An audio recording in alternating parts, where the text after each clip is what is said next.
मसूम में security forces का intelligence based operation फितनाल Hindustan के 3 दहशतगर्द मार गिराए गए। फायरिंग के तबादले में मेजर जैद सलीम और सिपाही नज़्म हुसैन जामी शहादत नोश कर गए।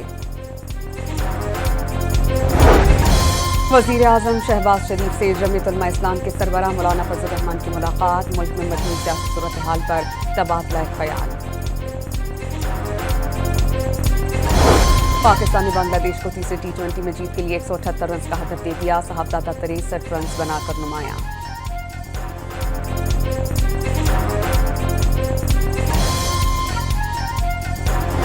भारत ढाका में एशियन क्रिकेट काउंसिल इजलास रुकवाने में नाकाम। तमाम 25 रुकन ममालिक की शिरकत। सदर Asian cricket council Mohsin Naqvi ने इजलास कामयाब करार दिया।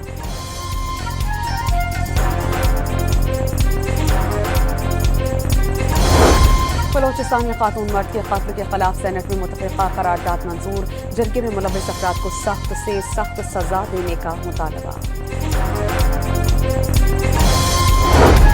और गिलगित बल्तिस्तान भर में बारिशों और सैलाबी रैनों से तबाही।